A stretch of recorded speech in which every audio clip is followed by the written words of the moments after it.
আসসালামু আলাইকুম। আশা করি সবাই ভালো আছেন আর আমিও ভালো আছি। আজকে নিয়ে আসলাম ফিউগা শুটকি ভর্তা কীভাবে বানায়। আর এইভাবে আমি যেভাবে বানাইতেছি এইভাবে বানায় ১ সপ্তাহ পর্যন্ত ফ্রিজ ছাড়া সংগ্রহ করে রাখা যায়। দেখেন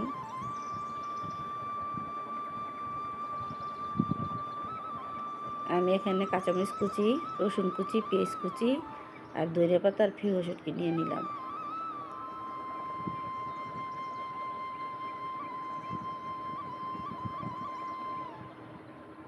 সামান্য পরিমাণ সরষের তেল দিয়ে দিলাম। এখন কাঁচামরিচ কুচিগুলো আগে ভেজে নিব।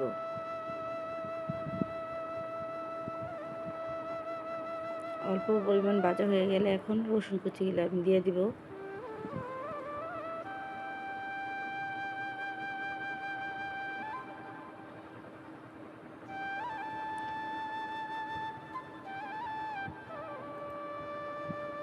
রসুনগুলো হালকাভাবে ভাজা হয়ে গেলে এখন পেঁয়াজগুলো দিব। এটি ভালো করে ভেজে আমি উঠায় রাখবো। আর এই ফাঁকে আমি ধনিয়া পাতাগুলো ছোটো ছোটো করে কেটে ফেলবো। এখন আরেকটু পরিমাণ সরষের তেল দিয়ে আমি ফিউগা শুটকিগুলো একদম মশমশে করে ভেজে নিব।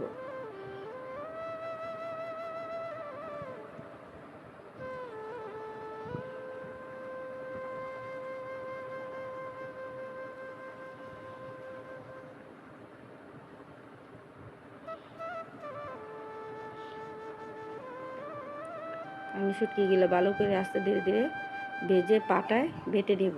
এই তো আমার শুটকি বাটা হয়ে গেছে। এখন দেখেন ভাজা পেঁয়াজ, ভাজা রসুন আর ভাজা কাঁচা মরিচের সাথে সামান্য পরিমাণ একটু লবণ দিয়ে আর ধনে পাতা কুচি দিয়ে হালকা একটু সরষের তেল দিয়ে ভালো করে মাখায় নেব।